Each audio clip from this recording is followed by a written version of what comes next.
Hey y'all, and thanks for joining me for this video, which is my version of an interview. In this video, you're going to see two women from the Spokane Public School District who decided to say no to the mandate and being forced to wear a mask while they work. And what I want is for you to listen to what they have to say. And if you feel the need to redress your government or your elected officials, use the contact information that's on your screen now and will be throughout this interview, and also in the description and the first comment below. I hope you listen to what they say and take something from this interview that you won't get from corporate media. You can't give me the right to be a human being. I'm born with that right. Now you can keep me from having that. If you've got all the policemen and all the jobs on your side.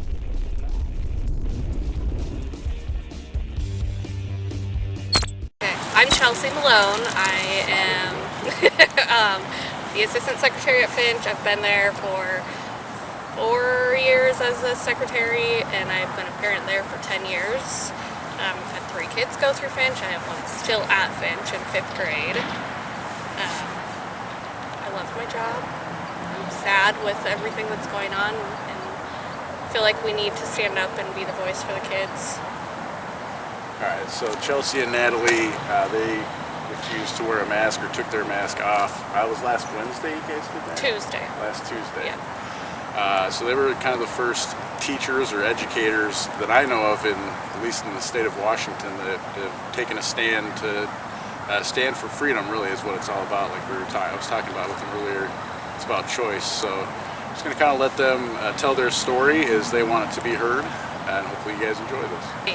On Tuesday, we chose to not wear our masks. It wasn't anything to be, aggressive or anything. We peacefully decided to not wear our masks, to stand up for what we believe is right, and to stand up for the children, for their emotional support. Like, they're not receiving what they need from us when we're all masked up. We don't have that connection anymore, which is very sad. It's, going against all of our rights as humans. And it's very, very frustrating and sad to me that we've put this on the kids, and they're so fearful, and they're so tired and overwhelmed, and they don't know what to do, and they're scared. And as adults, we should not be doing that to our kids. We should be standing up for what is right for them and making them feel safe and get what they deserve from their education and their connections with all of us.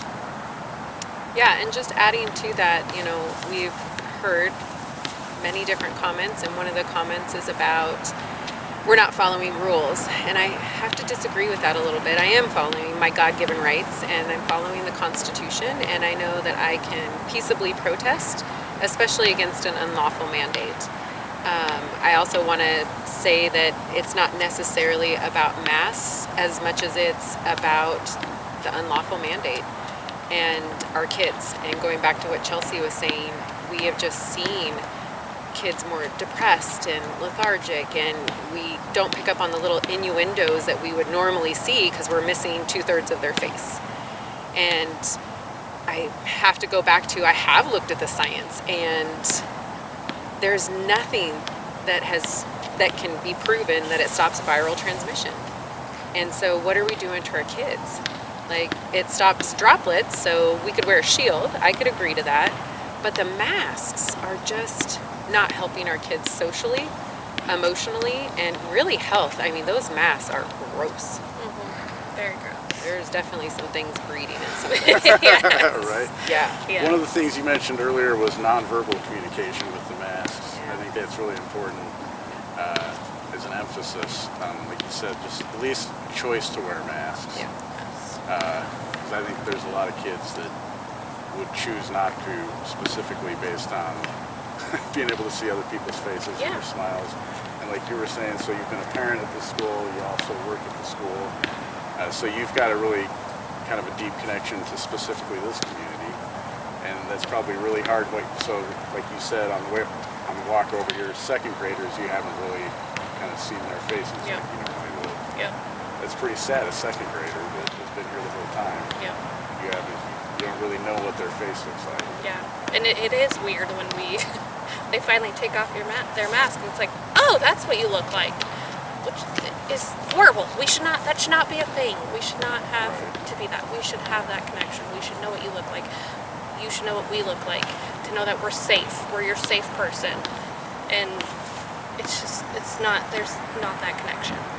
Right. I guess one, not really a question, but point I would like to make about what you guys did is like when you watch the news, you know, they tried to, like you said, they try to make it out like you guys are rule breakers.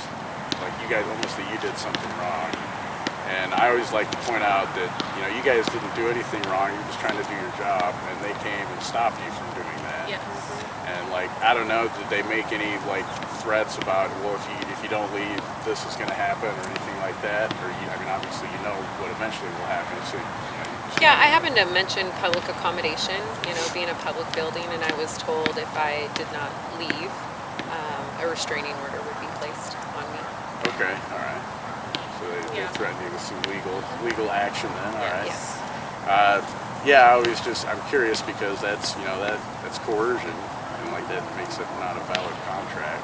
So I'm always curious about stuff, especially when they go the legal route like that. So. Yeah. And I do feel like they were not very clear either as to what. So we stood up and we felt we did what was right, and we were peaceful. We did not do anything. We did not hurt anyone. We did not cause any kind of grief with anything. And We didn't post it. We didn't like make a big deal about it. Yes, there and wasn't- it wasn't pre-planned. No. It just not wearing a mask today. Yeah, and they were doing an investigation. What does that mean? Like, I feel like we have the right to know what that means, but they would not be open with that. They would not tell us what that meant.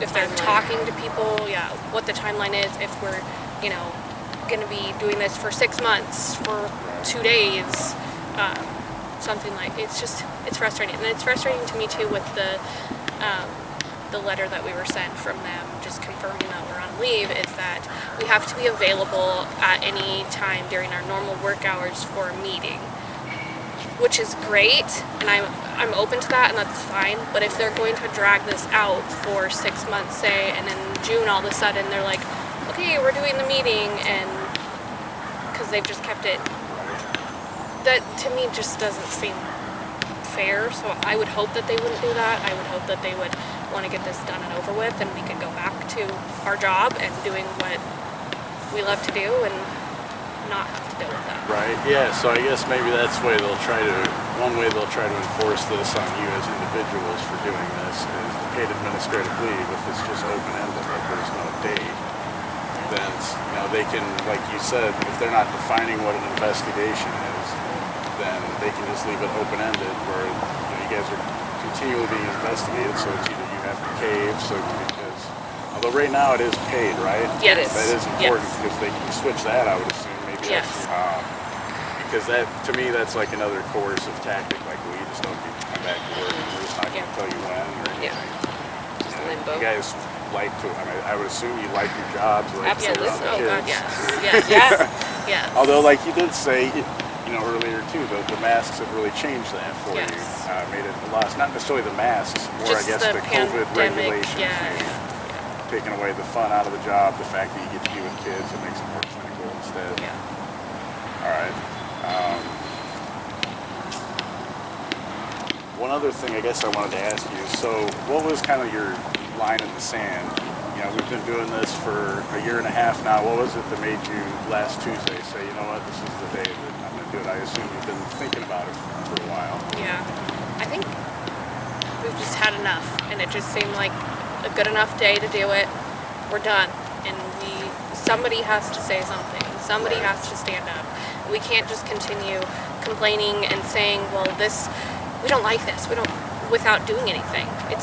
Nothing's going to change, which is frustrating. And there's a lot of that at the school with staff members and parents, and they're just done and they're sick of it, and but they're not doing anything. Right. And nothing's going to change. Well, and unfortunately, compliance is not going to get us out of it. Compliance to an unlawful mandate. I am all for the law.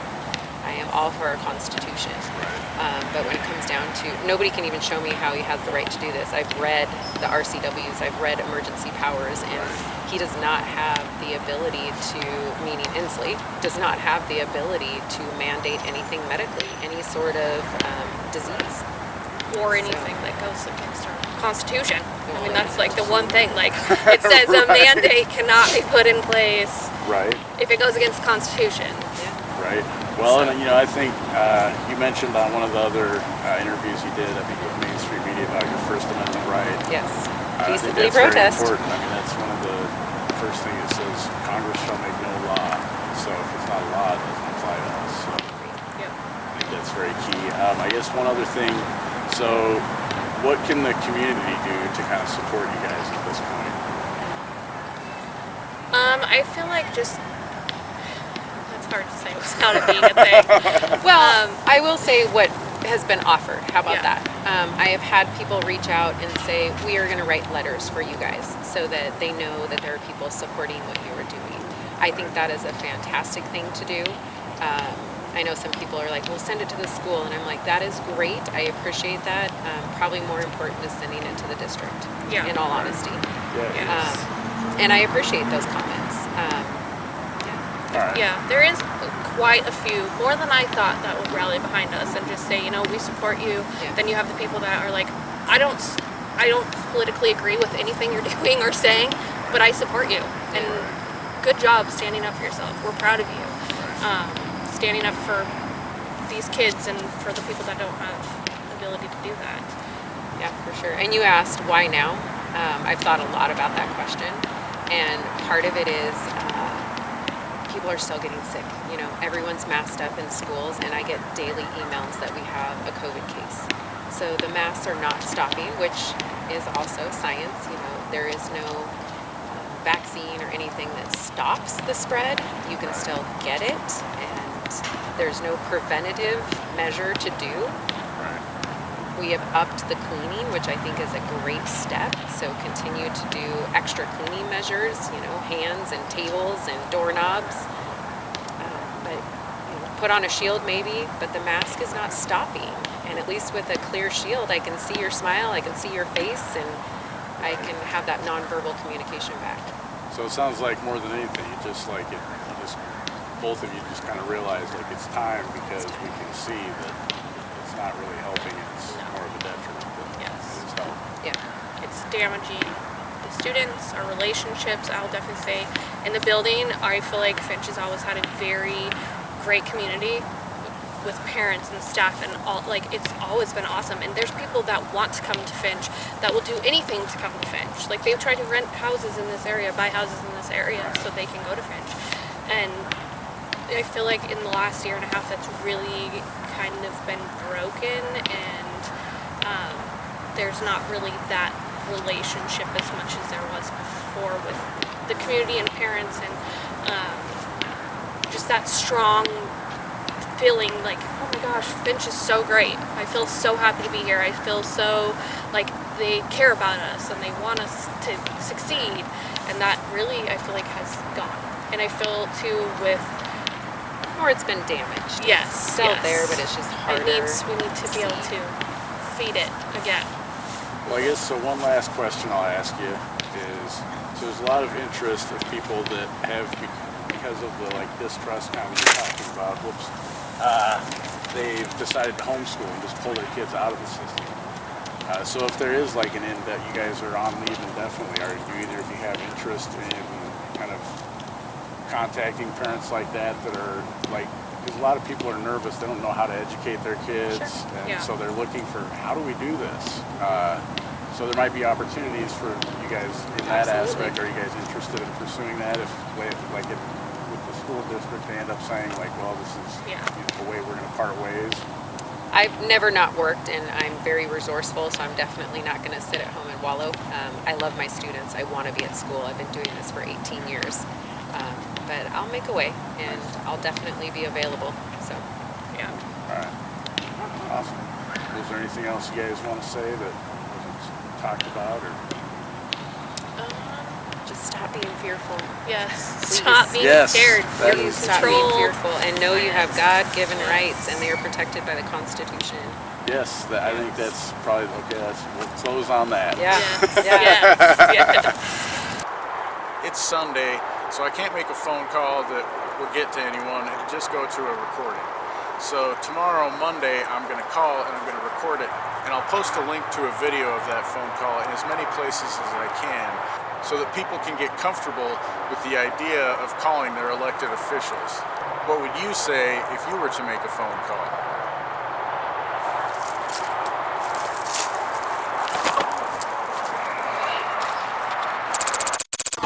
Thank you again for supporting my channel. Just by watching my content, you are supporting my work. However, if you want to support me in other ways, sign up on censorship-fighting YouTube alternatives like Library, which uses Odyssey for its video platform, or Hive. Use the links in the description to earn yourself some decentralized crypto for getting started. There are non-cryptocurrency platforms as well, but you might as well get something of value in return for your support of your favorite content creators.